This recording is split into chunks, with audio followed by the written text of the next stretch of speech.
Single I salute. I'm Lord Maitreya, the hip hop futurist. You're now tuned into the Super Longevity Institute podcast. Today we have a special guest. In 1971, he began his medical studies at the University of the New South Wales, where he trained and did his internship at St. Vincent's Hospital in Sydney, famous as Australia's heart transplant hospital. After gaining his medicine and surgery degrees, Dr. Norrie gained an Australian Family Planning Association certificate in 1980 and established his own solo family general practice surgery in Sydney, famous Beach Rain. In 1986, Dr. Norrie started to pursue his great interest in wine and health by researching the bios of all the 180 doctors in Australia who have founded vineyards in a book called Australian Wine Doctors. In 2005, Dr. Norrie gained his PhD from the University of Wales, Sydney, for his thesis, Wine and Health Through the Ages, with special references to Australia. Dr. Norrie is an author who has written many books on the unique subject of wine and health. His latest book, The History of Wine and Medicine, describes mankind's 5,000-year history of using wine as medicine. He states in his book that wine is our oldest, most documented, and best preventive medicine. For years, man has heard of medical benefits of wine, and now they are even greater. Dr. Philip Norrie, aka the Wine Doctor, released the world's first resveratrol enhanced wine. Through cutting-edge winemaking processes, Dr. Norrie and his team have been able to develop a way to increase the amount of antioxidant resveratrol in both white and red wine. Thank you for coming on. Dr. Norrie, welcome to the show. It's a pleasure to have you. Let's start by breaking down what is resveratrol. Resveratrol is the antioxidant in the grape skin to protect the grape from fungal infection at vintage time. Oh, wow. And because it's an antioxidant, it obviously helps you prevent aging, because aging is basically us rusting away. I tell my patients when we're aging, we're rusting, we're oxidizing. So any antioxidant that reduces that is good for you. Every society has their own antioxidants. You know, the French use garlic, the English use horseradish, the Chinese use ginseng, and we in the wine industry use resveratrol. Now, if you ferment the wine in contact with the grape skins like you do with a red wine, you pick up more resveratrol. So a white wine normally has 1 to 2 milligrams per litre of resveratrol in it. A red, 3 to 6 milligrams per litre of resveratrol in it. That's why reds are perceived to be healthier than white wines. But just happen to have a bottle here. My resveratrol enhanced wine. Yes. This one here has 100 milligrams per litre of resveratrol in it, so it's a lot more therapeutic. And it's the first and only wine in the world to do that because I own the patent.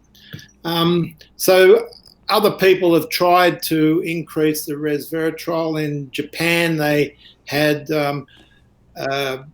worked in the vineyards with different grape varieties, and they got it up to 12 milligrams per litre of resveratrol. They called that super wine. In Germany, they're doing research with actual grape varieties and genetic modifying to get the resveratrol amounts up. In Spain, they are also doing vineyard work. They spray the vineyards just before vintage time to make the grapes think there's going to be a fungal infection to get the resveratrol up. So there's been all these different techniques. Wow. Mine is a different technique, and it's more successful. Instead of getting 12 milligrams per litre, I'm getting 100 milligrams per litre. Wow. If I told you how to do it, I'd have to shoot you. Yeah. Can you give us a quick tasting note of the wine that you just showed us? Well, people worry about the increased resveratrol. The increased resveratrol doesn't affect the taste or the colour or the bouquet of the wine. It actually lifts the mid-palate. and so therefore it is actually beneficial to the wine. And James Halliday, Australia's great wine authority and international wine authority and taster, has given it a 93 out of 100. And Nick Butler, who's another expert, has given it a 94 out of 100. And on the back label, we've got colourful deep cherry with velvet soft oak tannins and good expression of French oak. Nose is lifted fragrance of upfront cherry and blackberry characteristics. Palate is long, succulent, Christmas cake with dark chocolate, plum, and fine tannins, giving good length on the finish. Wow. Damien Corrison, winemaker. Well, I tasted it before. It was delicious. I'm definitely going to get more bottles of the wine, Doctor. I thought it was delicious. What's the evidence that adding resveratrol to your wines will boost health?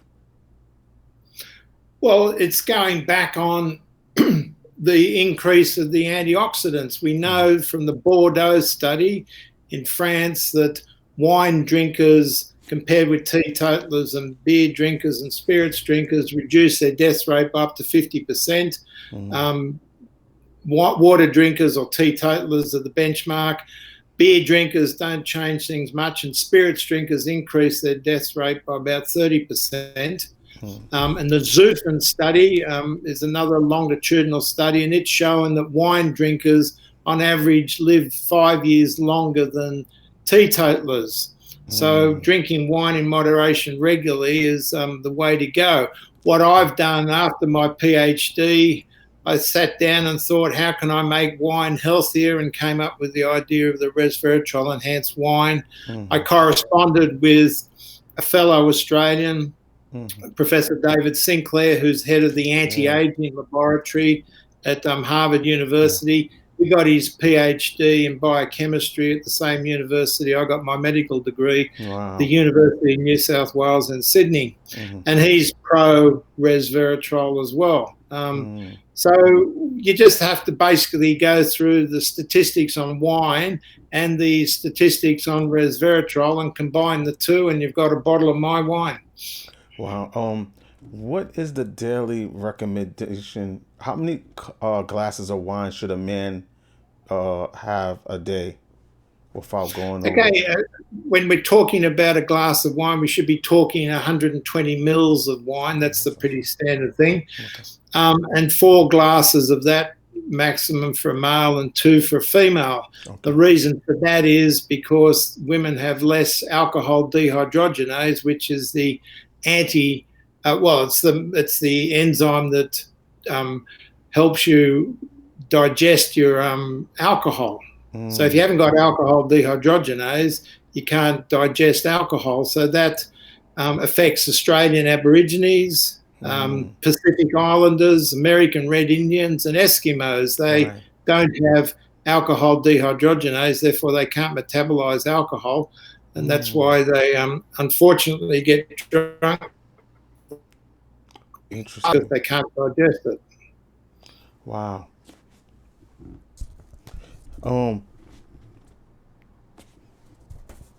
How does your patent? Well, you probably can't tell me that. I'm gonna skip that. Do you still own any vineyards? I had a vineyard in the Hunter Valley called Pendarvis Estate. I had that for over 20 years, but I was just too busy as a doctor. I should have done it when I retire. I'm not going to retire. I'm too happy working. Cool. So basically, I used to go up to the vineyard on Saturday lunchtime when I finished doing my Saturday morning surgery, and I'd spend Saturday afternoon, Sunday there every weekend for over 20 years. And then eventually I was so busy, I thought, I don't want to go up to the vineyard anymore. I want to stay home and relax. So I sold the vineyard, but I kept the technology, and I get the wines made by the Torreson Winery in McLaren Vale in South Australia. So I still am involved, but I don't have the hassle of running a vineyard, because there's always a problem. It's either too wet, too dry. In Australia we have lots of droughts, or you have bushfires. my manager rang up once and said a mob of roos, that's kangaroos, that run through the vineyard and knock the vines over. So we have too hot, too cold, too wet, too dry, too many bushfires, too many kangaroos, too many rabbits. So I leave the hassles to the vineyard people and just get my wines made up for me. I was talking to my friend the other day, and I was like, I love this wine called Wine Doctor. It's enhanced with extra resveratrol. He said, I can get my resveratrol through a pill. I was like, no, you can't. Okay, the absorption of resveratrol. Mm-hmm. Okay, if you take it in a pill or a capsule, it has to go into your gut, mm-hmm. and then has to be in your stomach, and then your bowel, and then has to be absorbed, and then go through the portal vein system to the liver, mm-hmm. where the liver metabolizes it before it gets out into the systemic blood system. So basically, by the time it's gone through all that, very little of the resveratrol is actually getting into the blood system. Mm-hmm. If you drink it through wine and swill it round in your mouth, the wine gets absorbed directly into the blood system through what we call the buccal mucosa, which is basically the lining of the mouth. Mm-hmm. Therefore, the best way to absorb resveratrol is directly as wine, swilling it round in the mouth, and then getting it absorbed directly into the blood system. And it increases the absorption by a factor of up to 250, which is huge. But there have been studies done that show that you absorb it 250 times better than taking a pill or a capsule. Wow, thanks for explaining that. It makes sense to me. I seen something on your blog about COVID-19 and wine. A bottle of Wine Doctor. How does a bottle of Wine Doctor help with COVID-19?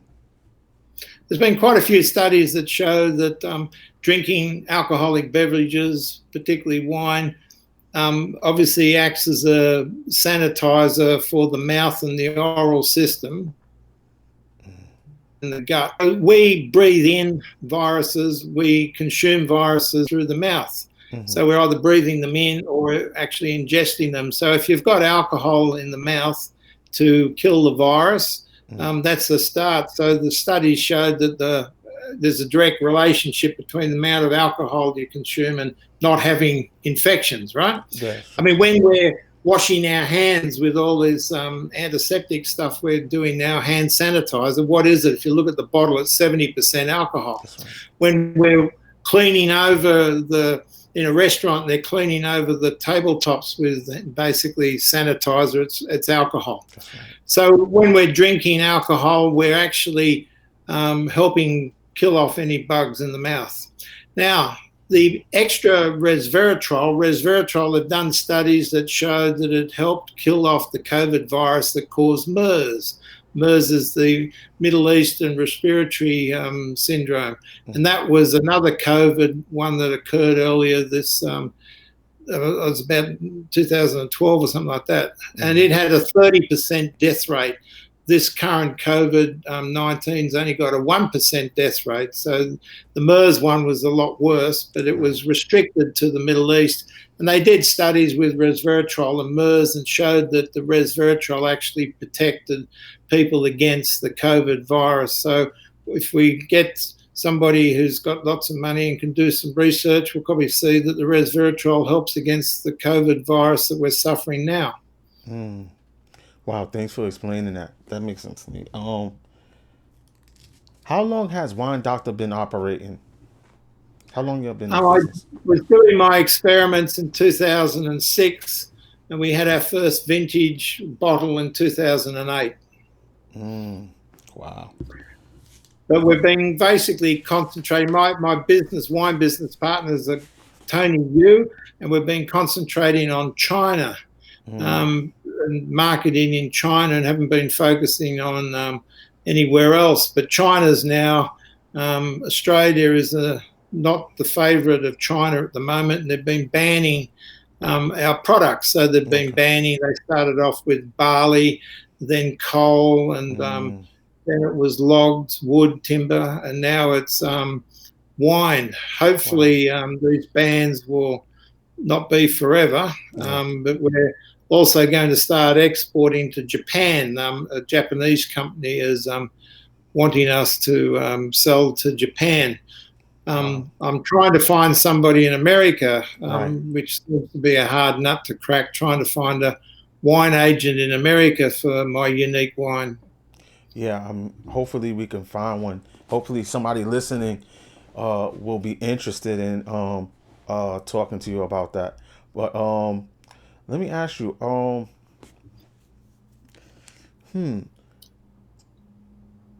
what wine organizations do you belong to? Because I seen that you was in a couple of wine organizations also. Do you belong to any wine organizations in Australia? I think I seen something like that. Yeah, I was a member of the Wine Communicators of New South Wales, but it got to the point where I couldn't get away to go to their meetings. So I've dropped that, but they still keep sending me the emails. So that's the Wine Communicators of New South Wales. I was also a member of the Australian Wine Educators Society, and I also founded AMFALS, the Australian Medical Friends of Wine Society. But again, I was doing everything, and I was too busy, so that floundered as well. So I'm still stuck with my medical society. So I'm a fellow of the Royal Society of Medicine in London, and I'm a fellow of the Royal Society of New South Wales in Sydney.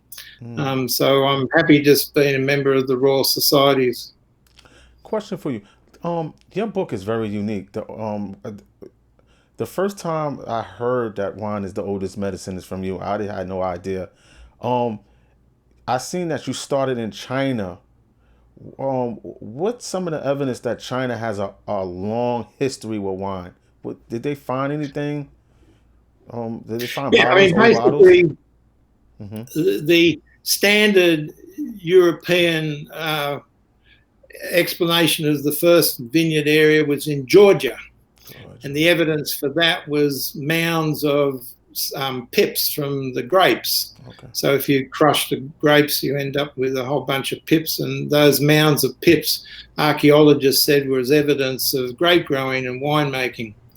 So that went back about 9,000 years, but they've been doing a Neolithic dig in a place called Jiahu on the Yellow River, just to the north of Beijing. It's the oldest Neolithic dig in the world.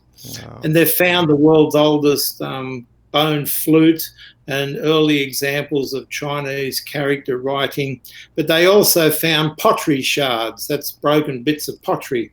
And they examined the inside, the dry contents of the inside of the pottery shards, and that showed grape wine.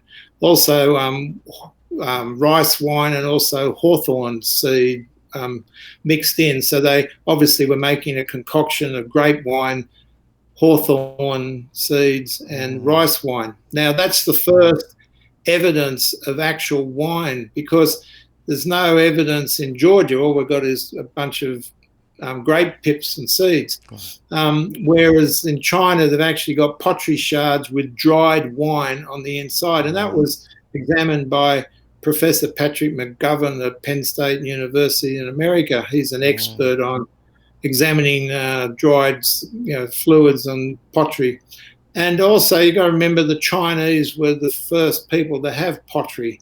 And so their pottery shard evidence is a lot better than a bunch of pips and seeds.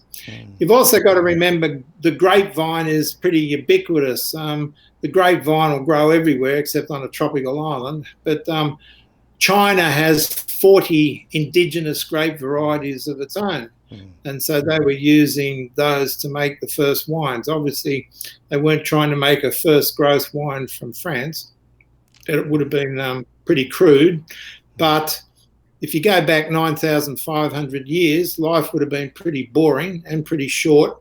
So if somebody came along with an alcoholic beverage and you got drunk, you'd think this is Christmas. You'd think that's wonderful. Yeah. Gets rid of the boredom. Right. Wow. I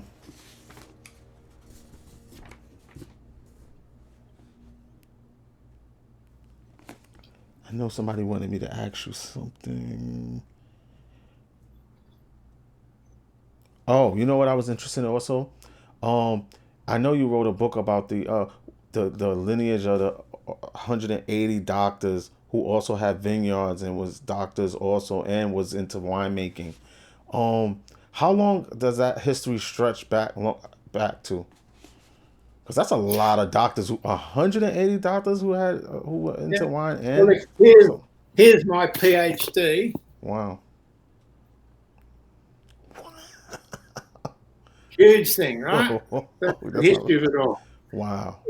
My PhD passes the top of the stair test.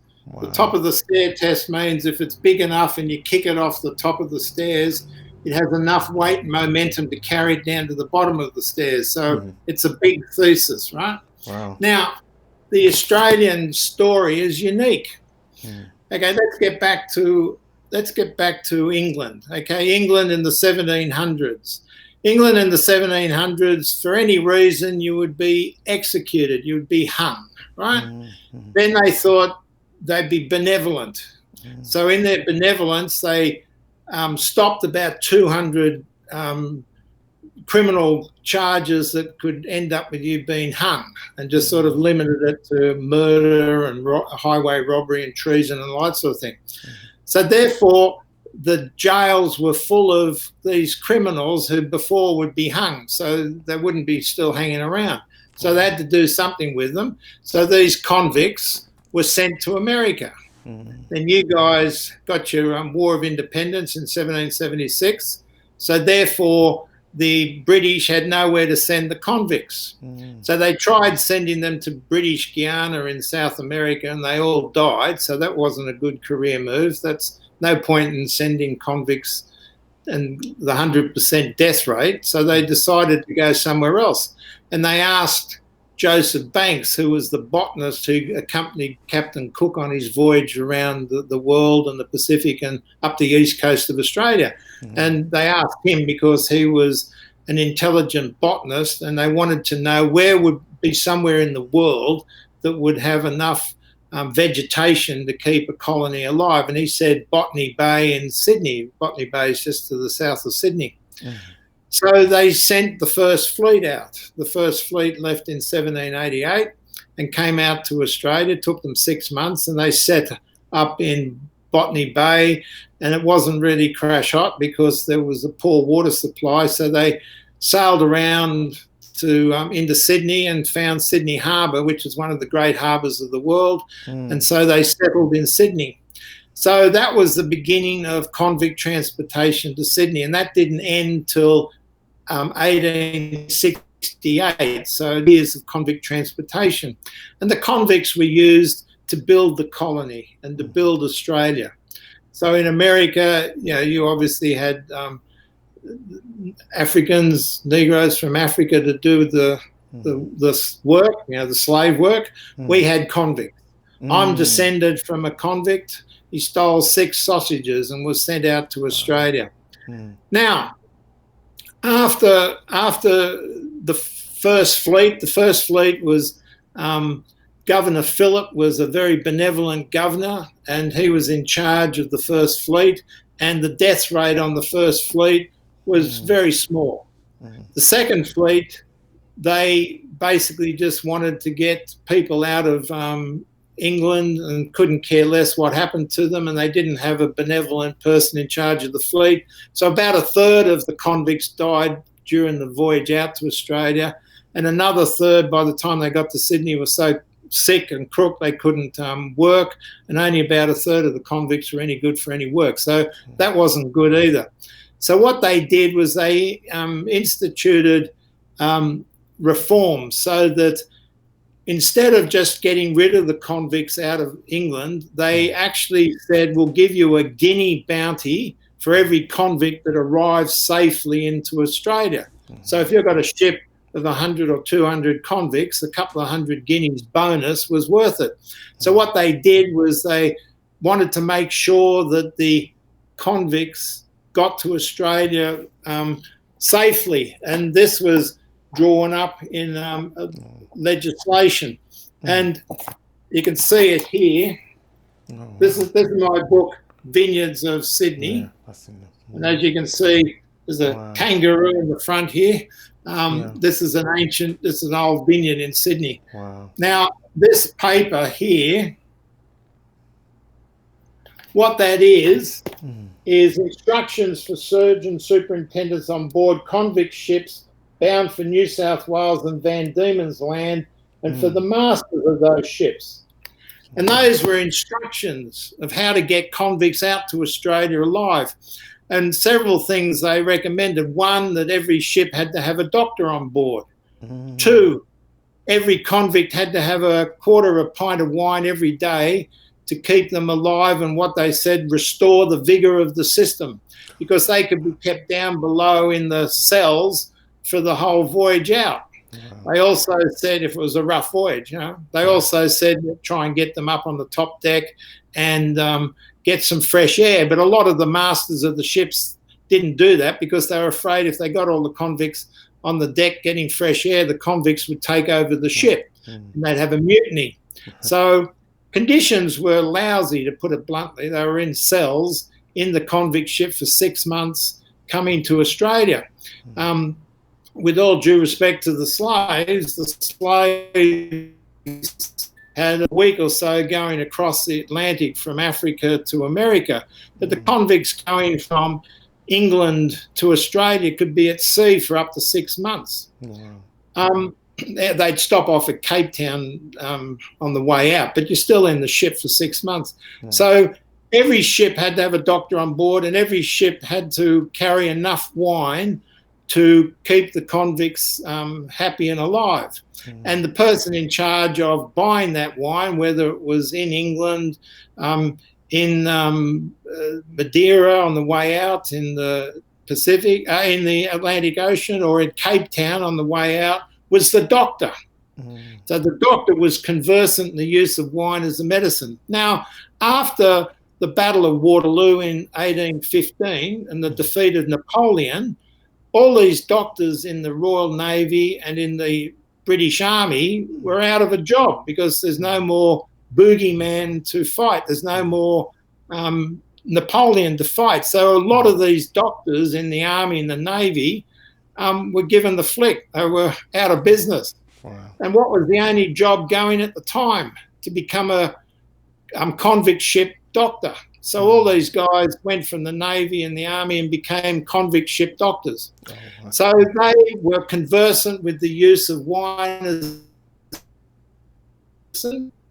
came out, realised that out here it's pretty good. You can get granted, you didn't have to pay for it. The governor would grant you several hundred acres of land and you could have a bunch of convicts working for you and you could just have the life of Riley. And so a lot of these doctors just settled in Australia, got their grant of land, got a bunch of convicts and had fun just being landed gentry. Now, the thing is, the wine coming out to Australia was garbage, right? Because they would not be giving the best wine to convicts and they wouldn't be giving the best wine to be transported to Australia. The best wine would stay back in England. And by the time it had spent 6 months in a leaky oak cask in the bilge of a ship, if it wasn't half salt water, it'd be half oxidised. So the wine, by the time it got to Australia, wasn't really crash hot. So the wine doctors, these doctors said, well, we'll set up our own vineyards and grow our own grapes and make our own wine. And that's what happened. And that's why it's unique in Australia. This history of convict transportation, of every ship having to have a doctor and every ship having to have wine, led to the unique situation that so many doctors in Australia set up their own vineyards to grow their own grapes, to make their own wine for their patients, because the wine they were getting from England was garbage. The other thing is the use of wine as a preventative medicine to keep convicts alive back in the 1700s and early 1800s was the first experiment in the use of wine as a preventative medicine, and it worked. The death rates dropped, the death rates plummeted. Wow, that was a wonderful story. Wow, thank you for that. I'm full of wonderful stories, just ask me. That was a great story. I was just pitching the convicts in the boats drinking wine. I was like, wow, Thank Well, you. there's only one convict ship that actually mutinied and got away with it. It was called the Lady Shore, and they took the boat to South America thinking that they'd become free, and they chose a country, I can't remember, forget what it was, but they chose a country that was still allied to England. And so the convicts were taken off the ship, and the male ones were sent off as labourers, and the female ones stayed on as domestic servants, and the crew was sent back to England. So that mutiny didn't work. They ended up being slaves in South America.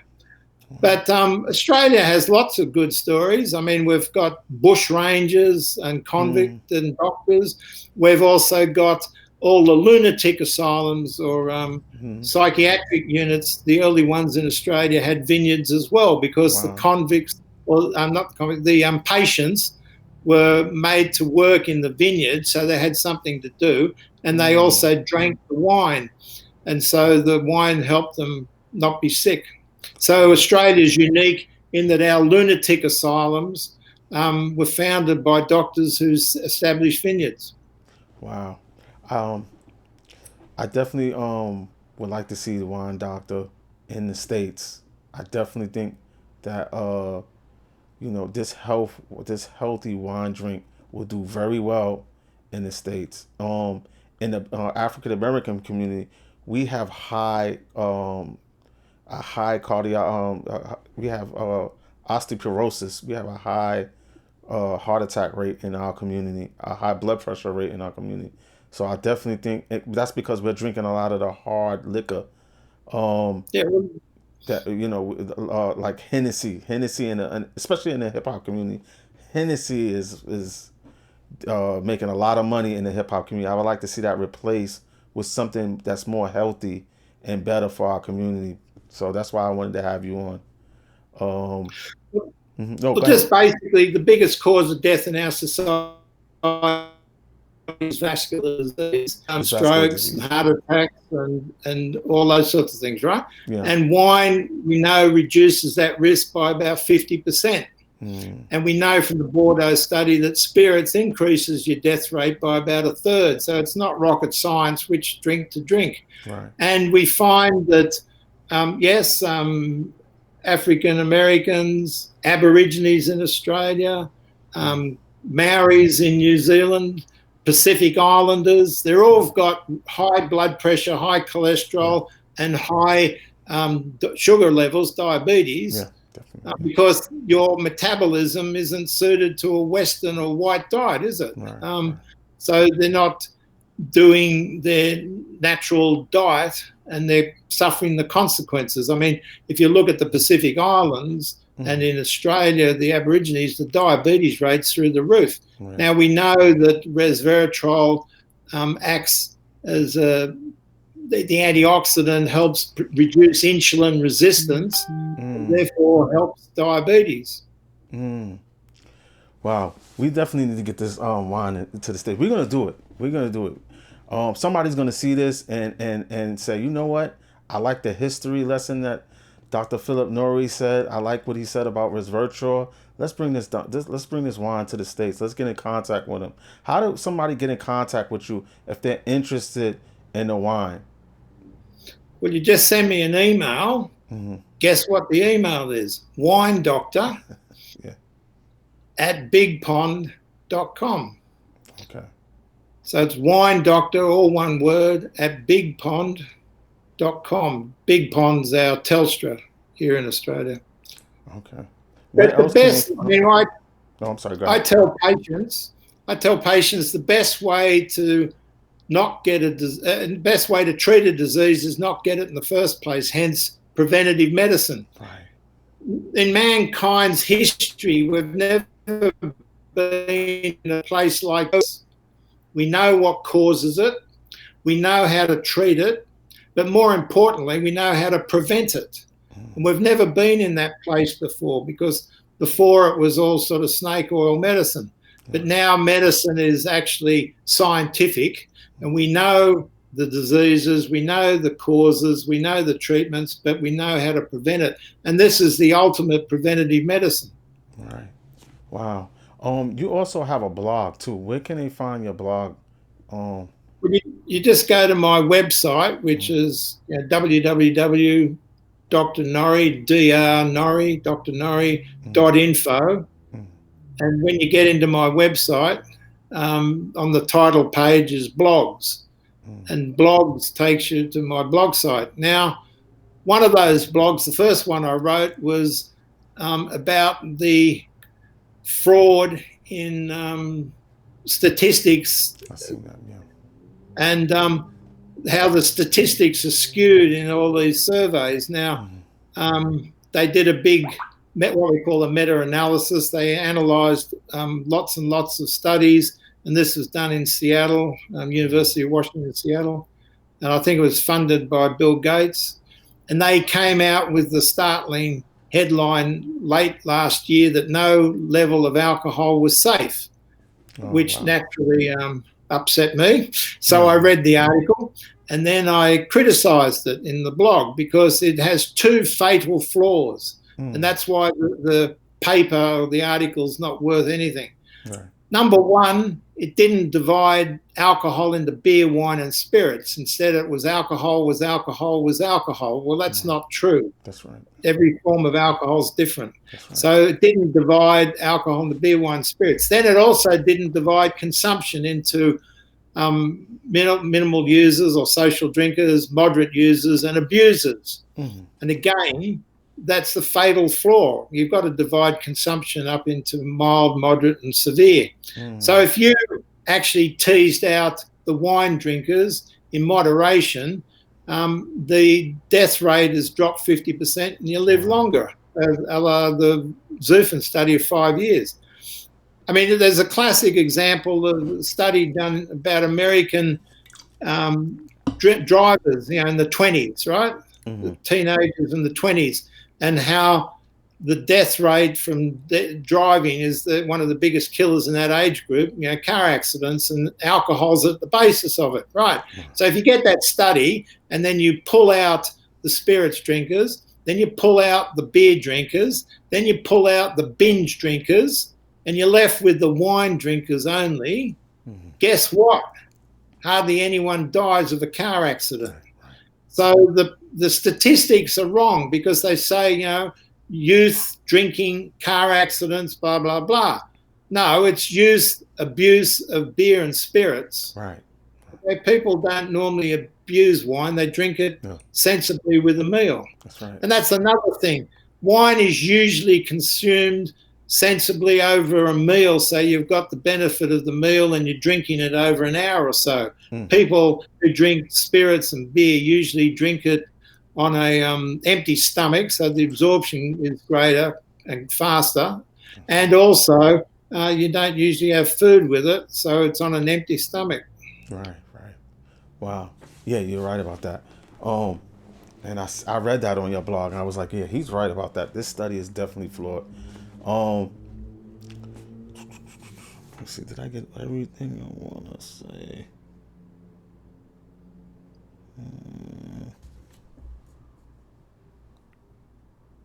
Yeah, I think I got everything. I definitely want to have you back on eventually. Thank you for everything. I think this is going to be a valuable talk to people who are watching, because they never consider using wine as medicine. I worked in a wine store here in New York City, so I know that this is a very valuable wine. I know people will drink this wine, especially with its health benefits. Well, I like to say that it's the world's healthiest beverage. That's right. Because it is. Right. So it's unique and it's the world's healthiest beverage, and it's the ultimate in preventative medicine. And it's a Shiraz.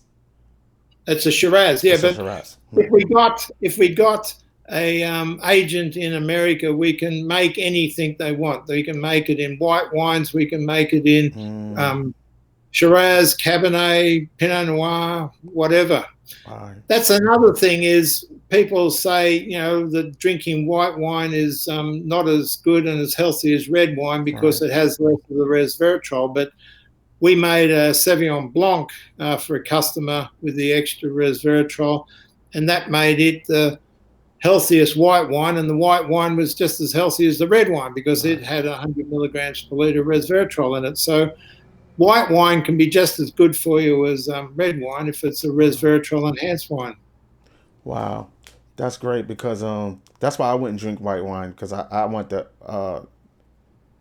most health benefits out of my drink when I'm drinking. So I'm glad you definitely spoke up about that. Yeah, we can make a resveratrol enhanced white wine, but basically what you should be drinking depends upon what you're eating. Right. So when people say, which wine do you like the most, my next question is, well, what am I eating? Because you should be marrying the wine to the food. So if it's a seafood or an entree, you should be drinking white wine, and then if it's a main course beef or something like that, you should be drinking a red wine. Right. Wow. Well, thank you, Dr. Philip Norrie. This was a pleasure. I love this talk. Thank you again. I'm definitely going to have you back on. Is anything you want to say to my audience before we head out? Well, I just wanted to show them the books that I've written. Oh, yes, please do. To credibility factor. So that's my, whoops, there he is. That's my current one, The History of Wine as a Medicine, from its beginnings in China to the present day. That's based on my PhD. This is the one on Leo Buehring. And Leo Buehring was, in his day, probably the world's greatest winemaker. This is the one on Dr. Penfold. Everyone knows Penfold wines. Penfold, yeah, definitely.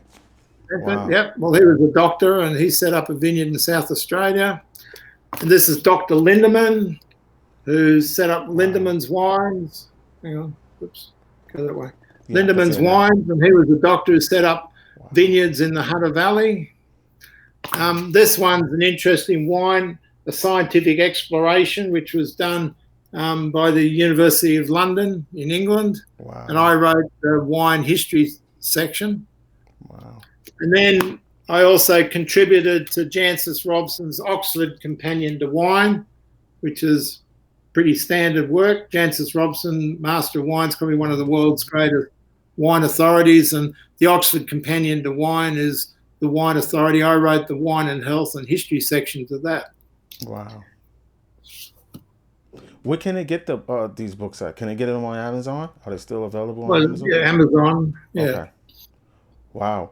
Well, I mean, my other book, which isn't about wine, I'm basically a frustrated medical historian, and my main love is The History of Wine as a Medicine, which then leads on to resveratrol enhanced wine. But my other love is rewriting ancient history through medical history eyes. So it's an alternative medical history format to ancient history. And so my MD thesis came out as this book with Palgrave Macmillan, which is History of Disease in Ancient Times, More Lethal Than War. Wow. Because ancient infections killed more people than war. And so I basically said that the ancient, Sumeria, Indus Valley, Sumeria, which is Mesopotamia, Indus Valley civilization, which is the beginning of India, the 18th dynasty in Egypt, they all had massive infections and people died, and they were the first pandemics. So and I blame it all on pneumonic plague.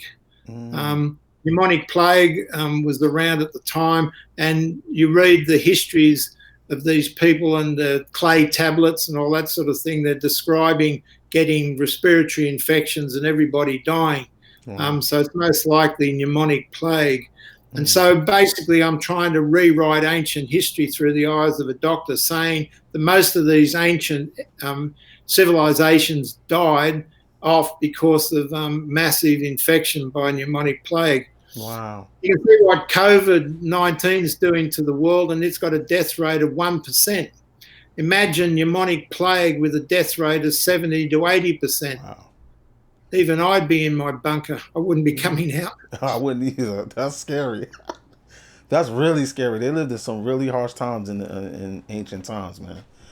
In Wow. ancient times, it was a struggle to survive. It was a struggle not to die from some infection. And Wow. ancient historians, unfortunately, don't have the potential of infectious disease epidemics on their radar screen. They don't even think about it. And that's why I've come in, and I've got a lot of flack from people. But basically, if you go back 4,000 years, you would die from childhood illnesses. You would die from normal infection of water and food because we didn't have sanitation or also refrigeration. Then you had boring leprosy, tuberculosis, all those sorts of things. And then the two big killers, smallpox and plague. Now, smallpox and plague have been perfected over thousands of years by nature to be mass murderers. You don't get a touch of plague or a touch of smallpox like you can have a touch of flu and survive. Right. If you got pneumonic plague, you were dead. Wow. Wow. I think I'm going to get that book. I think I will go to Amazon and get that book tonight. Wow. That seems like a really interesting book. You've done a lot. You've written a lot of books. How long did it take you to come up with that thesis that you wrote? That looks like a very thick book. That looks like it took forever. Well, the PhD part-time is 6 years, and the MD, Doctor of Medicine thesis, was 8 years. Wow. In Australia, we go by the British system, so our basic medical degree is a Bachelor of Medicine, Bachelor of Surgery, and to get an MD in Australia, it has to be by thesis. So that was 8 years for the MD thesis and 6 years for the PhD thesis, all part-time. Wow. What do you want to say to the young people out there that want to get into winemaking? What advice do you have for them? In the inner city, we don't have the ability. There's no vineyards. I mean, there's vineyards in Long Island. That's the closest the vineyards that we have in the city. What do you have? What advice do you have to them who are interested in maybe wanting to grow and make wine, grow grapes and make wine? Well, first of all, you just have to study. You don't have to actually get out into the vineyard till later, but you eventually have to be in a vineyard and learn the practical side of it. But you can do all the study first, and also the oenology, the winemaking side of things. A lot of that's just applied biochemistry. So you'd have to be good at science and biochemistry. But making wine is very satisfying because you are making a very nice preventative medicine, and I prefer to drink wine than take a pill. Right. The other thing is women should get into it because women have better aesthetic values than men. They're usually got a better palate, they've got a better nose than men, and women make excellent winemakers, and I would encourage women to do it as well. Right. But I would start off in school doing science and biochemistry, then getting into agriculture and viticulture, because you can't make a good wine from lousy grapes. It all starts in the vineyard. And then get into oenology, which is basically applied biochemistry, and make the wine. And you'll be very proud of what you've done. And America has a great tradition of winemaking. I mean, the greatest oenophile or wine authority of his time was Thomas Jefferson. Thomas Jefferson had lived in France as the American ambassador, and he knew all about wine from France, and he replicated it in America. George Washington introduced wine into the White House, and Abraham Lincoln was the first to put American wines in the White House. So there's a long tradition of winemaking and wine in American presidents, and all the quotes there.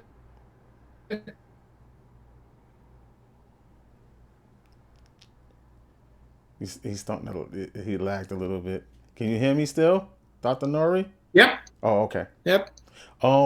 They still finding bottles of wine from Thomas Jefferson from his stash. They still find I think it was Madeira wine they were finding. They were finding a bunch of bottles of Madeira wine from Thomas Jefferson. You can actually buy it in DC. It's a really expensive Madeira wine, and it's still drinkable. That's the thing; it's still drinkable. But Madeira, okay, Madeira I was said it in wrong. the Madeira. Canary Islands in the middle of the Atlantic, so he probably stopped off there on the voyage over to America. The main variety there was called Verdelho. Verdelho was used to make a fortified wine, and Verdelho also makes a bloody good normal white table wine. Yeah, I grew Verdelho at my vineyard in the Hunter Valley. Oh, really? Wow. I used to drink it at the when I used to work at a wine store. We have a little dessert. We have some Madeira wine. Madeira, yeah. Have some Madeira. It was a very good year. Yeah. Oh, thank you, Dr. Philip Norrie. It was a pleasure talking to you. Dr. Philip Norrie, the wine doctor, ladies and gentlemen. We'll definitely have him back on the Super Longevity Institute podcast to give us some more history of wine as a preventive medicine. This guy he has a wealth of knowledge. All right. One love, single I salute. Thank you very much. You're welcome. But, we should be able to campaign to help